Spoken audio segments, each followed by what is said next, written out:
Salut tout le monde, bienvenue sur Van MSD. J'espère que vous allez tous bien. Moi, de ma part, tout va bien par la grâce de Dieu.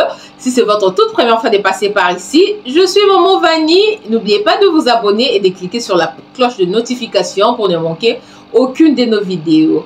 Comme vous avez vu sur les titres, aujourd'hui, nous allons parler de nos enfants. Nous allons parler de l'argent de nos enfants. Lorsque je vous ai dit que comment est-ce que vous pouvez aider votre enfant à progresser?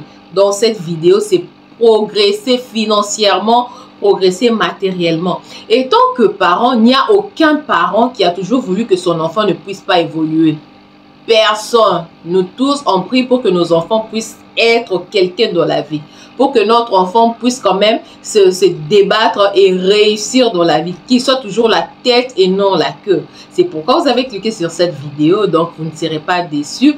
Restez jusqu'à la fin. D'abord, ce que je voulais d'abord vous signaler est que vous devez partager cette vidéo. Partagez ça à un parent, partagez ça à un ami. On ne sait jamais s'il a des enfants. Ça peut l'aider à aider aussi ses enfants. Ok? Et n'hésitez pas de mettre un like, un j'aime pour donner YouTube cette force-là de partager notre vidéo pour que ça puisse aussi aider d'autres personnes. Si vraiment tu as envie que ton enfant puisse progresser dans la vie, reste jusqu'à la fin. Parce que les techniques que je suis en train de vous donner, ce sont des suites en fait. C'est comme si je vais vous donner la première technique et la deuxième technique, ça sera comme une suite. La troisième technique aussi, ça sera comme une suite de la première et de la deuxième. Donc, reste branché jusqu'à la fin de cette vidéo. La toute première technique que tu peux appliquer, que tu dois appliquer sur ton enfant pour que ton enfant puisse progresser plus rapidement par rapport aux autres. Et tant qu'un enfant comme ça, tu dois d'abord lui poser la question, qu'est-ce qu'il veut devenir dans la vie? La plupart des cas, surtout nos parents de l'Afrique, nous avons toujours cette tendance d'imposer à nos enfants ce que eux doivent devenir. Comme moi, mon papa aimait beaucoup que je puisse être médecin parce que j'étais intelligente.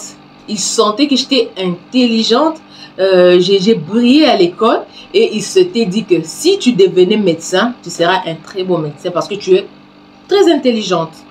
D'où c'était pas mon désir à moi, c'était pas mon souhait de devenir médecin. Moi, j'aimais plutôt devenir musicienne. J'aimais beaucoup chanter lorsque j'étais encore petite. Vous voyez, maintenant, à l'époque, vous savez que nos parents africains, lorsque tu dis que tu vas devenir musicienne, c'est-à-dire, tu seras voyou, en quelque sorte, parce qu'à l'époque, mon papa ne connaissait pas vraiment le Seigneur à l'époque, et nous étions presque comme, bon, nous étions de chrétiens, mais pas très affermés en fait.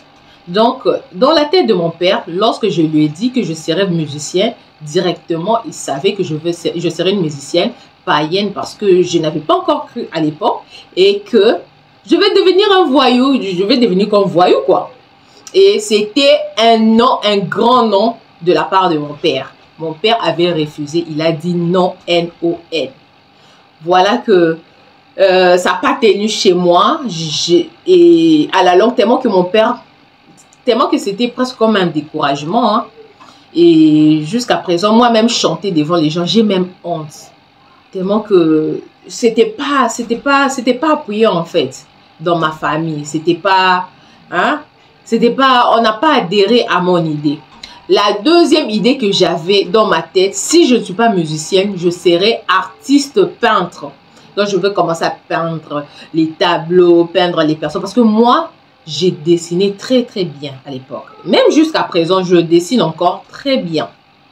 Mais je me suis déjà découragée, je n'aime pas vraiment en faire mon métier. Parce que je ne sais même pas comment le faire. Tellement que j'ai été découragée. J'étais découragée à l'époque.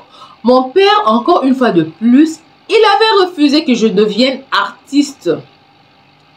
Parce que, selon les parents, nos parents africains, eux pensent que lorsque tu as un travail comme ça, un travail manuel comme ça, donc tu ne seras pas quelqu'un dans la vie, dans l'avenir. Tu ne seras pas quelqu'un d'important. Alors que tous les parents aiment que ses enfants puissent devenir des gens importants dans la vie. Et Quand mon père rejetait mes idées, c'était pas quelque chose de méchant, non.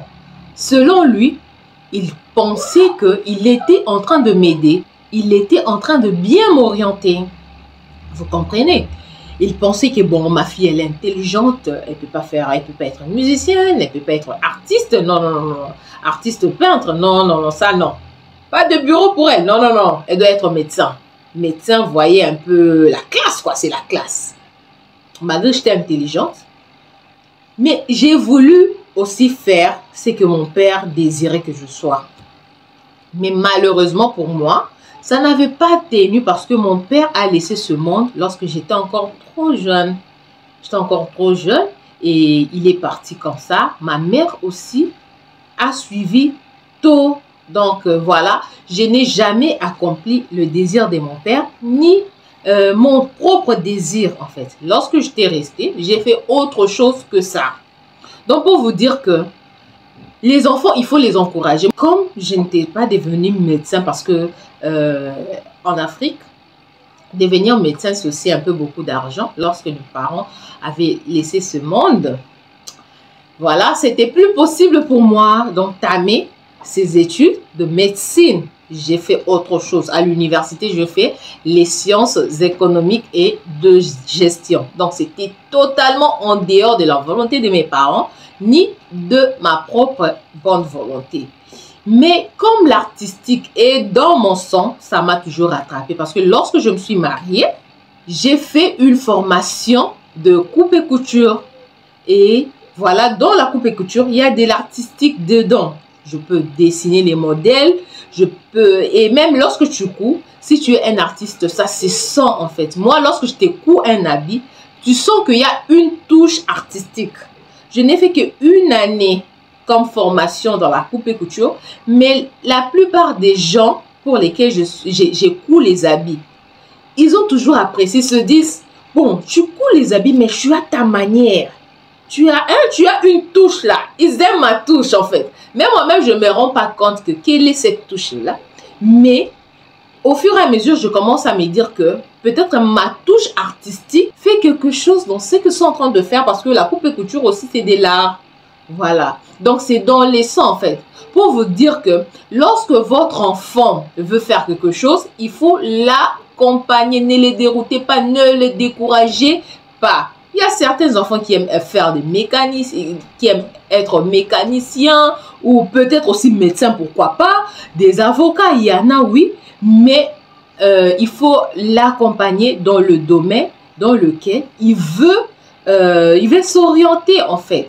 Ce que vous, parents, vous devez faire, c'est faire de recherches sur le domaine dans lequel il veut s'orienter.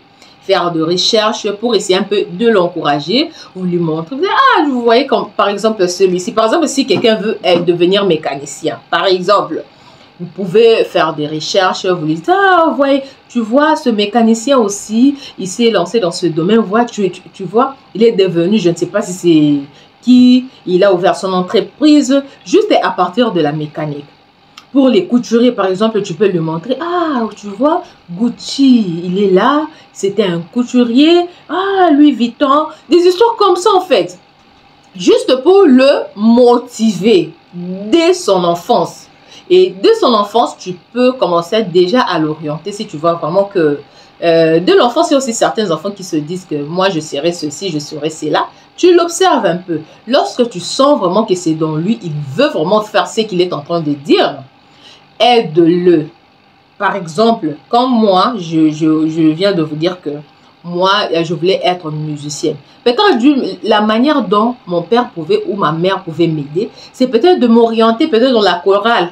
Malgré que j'étudie encore, mais il pouvait peut-être m'orienter dans une chorale, malgré qu'on n'allait pas à l'église régulièrement. C'était dans l'église maison qu'on appelle maison mère, je ne vais pas citer ça ici, mais quand même il y avait aussi une chorale là-bas. Il pouvait toutefois m'orienter, me dire que comme tu aimes chanter, tu vas alors dans la chorale, mais quand même entre-temps tu étudies. Mon père, il était prêt, il me disait, lorsque tu vas grandir, tu vas faire ce que tu veux, mais entre-temps il faut que tu sois d'abord médecin. Vous voyez, il fallait d'abord accomplir sa volonté à lui, et c'était pas dans un mauvais sens, c'est parce que le père sentait que j'étais intelligente et il voulait vraiment que je sois quelqu'un selon lui. Alors que ce n'était pas dans moi. Comprenez? Donc, ou peut-être dans mon domaine artistique, il pouvait peut-être commencer à acheter des peintures ou bien des couleurs, des crayons de couleur dans la maison ou des papiers. Par exemple, fais un dessin, laisse-moi voir, est-ce que c'est beau? Vous voyez, il te met dans le mood là, donc comment on peut dire? Il te met dans cette ambiance-là du domaine que tu veux faire. Donc, mettez vos enfants dans cette ambiance-là du domaine que lui, il veut faire. Essayez de faire un peu des recherches et montrez-lui, c'est lui qui a réussi dans ces domaines-là. Qu'il puisse prendre goût dès son enfance. Vous voyez, lorsque quelqu'un fait quelque chose que lui, il a aimé, hein, de tout son cœur, il le fait très, très bien. Tu vas voir qu'il va le faire de tout cœur, en fait. Mais lorsque tu lui imposes quelque chose, tu vas voir qu'il ne le fait pas bien, en fait. Moi, j'ai des enfants chez moi à la maison. Tu vas voir ma fille, ma première fille, lorsque tu lui dis, lave les assiettes, il faut aller laver les assiettes là-bas, des histoires comme ça. Lorsqu'elle lave ces assiettes-là, tu vas voir que si elle ne voulait pas le faire, tu vois vraiment qu'elle le fait avec, hein, elle ne veut pas quoi. Elle va faire même 2 heures du temps seulement pour 2 assiettes peut-être. Mais si elle le fait de tout cœur, d'elle-même, tu vas voir que même ces assiettes-là vont briller, toi-même tu vas dire, hey, aujourd'hui là, c'est bon, hein. Vous voyez, parce que elle a fait ça de tout son cœur, parce que c'était sa propre volonté. Et dans le domaine des métiers, c'est comme ça. Demandez à votre enfant ce qu'il veut devenir demain et orientez-le dans ce domaine-là. Accompagnez-les dans ces domaines-là. Accompagnez vos enfants dans leurs rêves. Vous voyez, un jour, lorsqu'ils vont réaliser leurs rêves, ils seront très contents et ils vont vous remercier. Vous allez voir que dans leur domaine, il va très bien le faire de tout cœur. Parce que c'est ce qu'il a voulu être. Vous allez voir en Chine, il y a des enfants. Si je trouverais ces images-là, je veux vous la mettre quelque part ici. Il y a des enfants chinois qui sont encore très petits. J'avais vu de ces images-là sur les réseaux sociaux. Ils sont encore très petits, mais ils coudent déjà les habits. Ils sont comme des chefs cuisiniers déjà. Vous voyez, donc dès les bas âges. Donc dès les bas âges, ils orientent déjà les enfants, chacun dans son domaine. Et il va grandir comme ça. Lorsqu'il grandit déjà dans son domaine, tu vas voir qu'il va devenir pro, même à 12, 13, 14 ans déjà. C'est un enfant, c'est un professionnel déjà, tellement qu'il a trop fait ça depuis l'enfance. Et ça va beaucoup l'aider à vite se développer. Il va vite se développer par rapport aux autres. Et lorsqu'il se développe dans son domaine professionnel, tu vas voir que ça va lui rapporter de l'argent. Parce qu'il va bien le faire et il sera reconnu. La notoriété apporte de l'argent. La plupart des cas, si quelqu'un a de la notoriété, ça y est dedans, l'argent. Deuxième technique que vous devrez appliquer sur votre enfant pour qu'il puisse réussir dans la vie, il faut lui inculquer la spiritualité. Inculque dans ton enfant la spiritualité. Ceux-là qui réussissent réellement dans ce monde, ce sont des hommes spirituels. Abraham a réussi parce qu'il était spirituel. Isaac a réussi parce qu'il était spirituel. Les Moïse, tout ça, ce sont ceux-là qui parlaient avec Dieu. Ils étaient tellement spirituels. David, il était spirituel. Avant même qu'il soit roi, il était déjà spirituel. Vous voyez, Dieu l'utilisait déjà. Il a combattu contre l'ours. Vous voyez des histoires comme ça. Donc, c'est quelqu'un qui était spirituel. Quand toi, tu es chrétien, il faut lui montrer la bonne spiritualité, la spiritualité qu'on appelle la spiritualité positive. Donc, étant que chrétien, moi, étant que chrétien, c'est ce que je vous conseillerais. Montrez à vos enfants la parole de Dieu. Il faut lui montrer qu'il y a un seul Dieu. Il faut qu'il s'accroche à ce Dieu-là. Parce que lorsqu'il entre dans un domaine et qu'il évolue dedans, il y a des vautours maintenant là-bas. S'il n'est pas spirituel, on va la dévorer ou bien on va le dévorer. C'est quelque chose, donc c'est la loi de la nature. Et dans ce monde, comme je vous ai toujours dit, il y a deux forces. Il y a la force de Dieu et la force de l'autre côté, négative. Donc, si toi, tu es dans la force divine de Dieu, Jésus-Christ, il faut montrer à ton enfant qu'il doit s'accrocher à Jésus-Christ.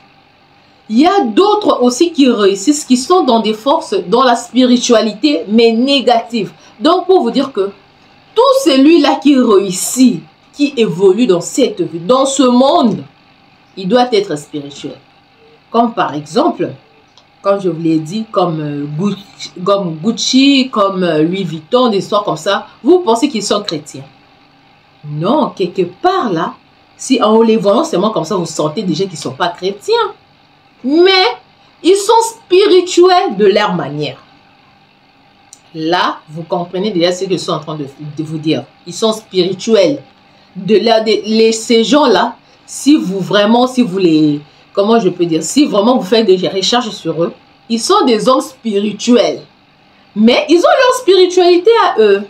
Si tu n'es pas spirituel, si tu as un pied dedans, un pied dehors, tu seras la proie de tout le monde. On va te dévorer. Parce que dans ce monde ici, on n'aime pas les tièdes. Dans ce monde, on n'aime pas les tièdes. Donc, apprends à ton enfant à craindre Dieu dès les bas âges, à se confier, à confier ce qu'il est en train de faire entre les mains de Dieu. Même à l'école, lorsque ton enfant va à l'école, il faut lui apprendre, lorsque tu arrives, tu déposes seulement ton sac, tu fais même lentement, seulement comme ça, tu pries. Même Seigneur Jésus-Christ, merci beaucoup, protège-moi au nom de Jésus-Christ. Amen. Une petite prière comme ça, même dans son cœur. Tu lui dis, il faut faire ça dans ton cœur. Hein. Même pendant les examens, tu lui dis, avant d'ouvrir ton papier là, tu dis, c'est mon Seigneur Jésus-Christ, aide-moi. Au nom de Jésus-Christ, Amen.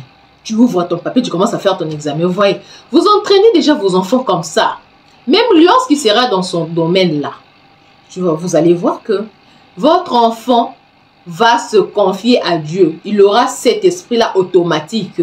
Lorsque je vais faire quelque chose, je dois confier ça d'abord à Dieu. Parce que les domaines parce que ici, lorsqu'on parle de l'argent, on parle on parle de progression matérielle. Tous les yeux maintenant seront tournés vers vos enfants comme ça. Tout le monde, lorsqu'il réussit comme ça, non? Tous les yeux seront tournés vers eux. Maintenant, il doit être protégé. Il doit être protégé par qui? Par sa spiritualité. Et nous, étant que chrétiens, notre spiritualité, c'est en Jésus-Christ. Il y a d'autres aussi qui ont le leur. Ça, on n'y touche pas. Ce n'est pas notre domaine. Et il faut lui apprendre à s'aimer. Il ne doit jamais se négliger. Il ne doit jamais négliger ses idées. Il ne doit jamais... Il faut apprendre à ton enfant de ne jamais négliger sa créativité. Parce que c'est à partir de cela que son métier va évoluer en fait. Lorsque quelqu'un est dans un domaine quelconque, il n'a pas de créativité, il ne va pas évoluer. Il n'a pas d'idée de changement, il n'a pas d'idée de progression, ça ne va pas le faire. Donc, il faut encourager à ton enfant d'avoir la confiance en soi d'abord. Parce que lorsque tu n'as pas de confiance en soi, même si une idée te vient, tu vas toujours repousser. Ah, ça c'est une bonne idée là. Tu vas repousser ça. Vous voyez? Donc, il faut dire à ton enfant que et la confiance en soi, ne t'inquiète pas. Lorsque tu as une idée, par exemple, viens me dire. Tu vois, lorsque tu as une idée, viens me dire. Lorsque comme ceci, comme cela. Et tant que parent aussi, tu as un mot à dire dans le métier de ton enfant. Comme les gens ont toujours l'habitude de le dire, les parents, nous sommes les dieux de la terre. Nous sommes les dieux sur cette terre pour nos enfants. Donc, ce que nous disons, ça peut affecter nos enfants d'une manière ou d'une autre. C'est pourquoi je vous conseillerais, pour que votre enfant puisse progresser vite, vite, vite, il faut avoir la bonne bouche aussi sur vos enfants. Mais ça, c'est la troisième technique. Donc, la première technique, il faut lui demander, il faut lui poser la question.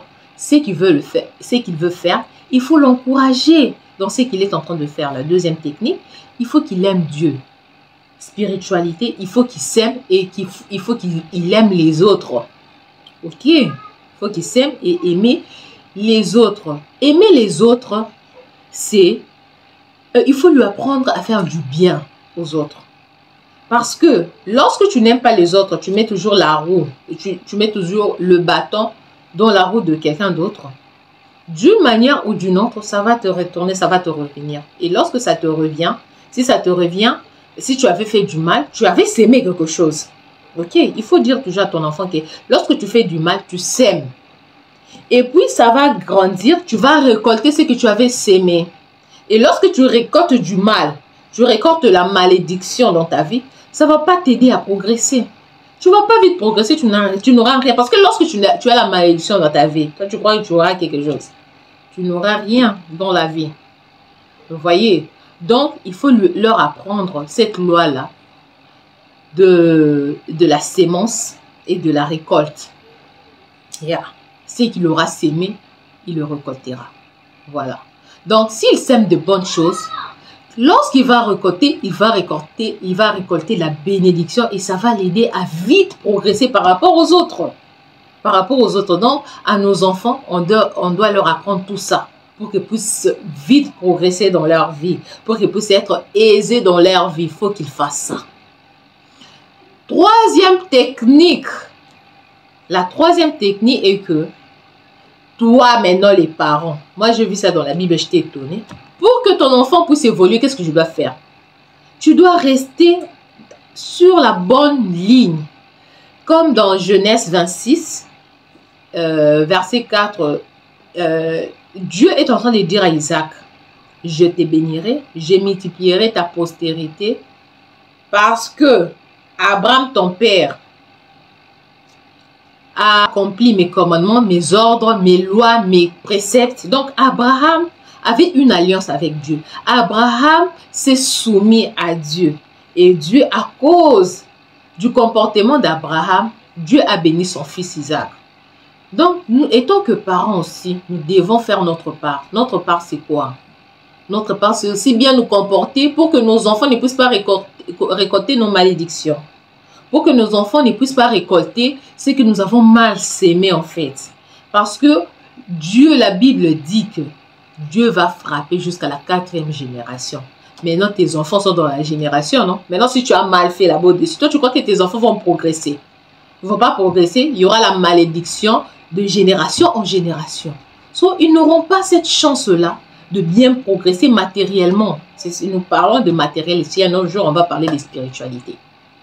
Voilà. Donc, matériellement, ils seront bloqués. Parce que toi, papa, toi, maman, tu as laissé des liens. Ce n'est pas bien. Donc, il faut savoir comment marcher dans la vie pour que ton enfant demain, qui puisse progresser vite, vite, vite. Parce que nous tous ici, on aime voir nos enfants progresser. On aime voir nos enfants quand même. Hein? Il est chrétien et il est bien assis. Pourquoi pas? Il a l'argent. Je t'achète aussi une maison. Pourquoi pas? Tout le monde en veut ça. On veut voir nos enfants évoluer vraiment très bien. Vous voyez? Donc, pour que ton enfant puisse évoluer, il faut que toi-même aussi que tu puisses ouvrir la route.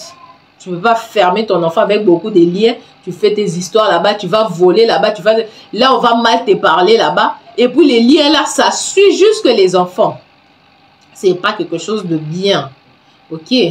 Yeah. Donc, faites quelque chose de bien, que ça puisse suivre vos enfants. Dans la Bible, j'ai vu aussi que Abraham, de la manière dont Abraham avait présenté que Sarah était sa sœur, c'est de la même manière aussi Isaac a présenté Rebecca comme sa sœur devant Abimelech. J'étais très émue. Je me suis dit, ça, c'est un lien parce que, vous voyez même Isaac, peut-être Isaac ne savait même pas que son père avait fait ça avec sa mère. Peut-être il ne savait pas, mais ça se répétait dans sa vie. Nous, on connaît parce qu'on a lu la Bible. On a lu la Bible, on connaît l'histoire. Maintenant, Isaac, est-ce qu'il a connu l'histoire de son père? Parce que son père a fait ça avant même qu'il ne soit né. Donc, pour vous dire que, attention avec ce que nous sommes en train de faire dans ce monde ici, ça peut se répéter chez nos enfants. Et si ce sont des mauvaises choses, ça peut bloquer leur progression. Vous voyez, ça sera comme une sorte de malédiction sur leur route. Ça ne va pas les aider à avancer. Mais lorsque tu fais des bonnes choses, des bonnes œuvres, même si les gens même si les gens ne te remercient pas, même s'il y a toujours de l'ingratitude dans tout ce que tu fais, mais quand même, tu ouvres un chemin pour tes enfants.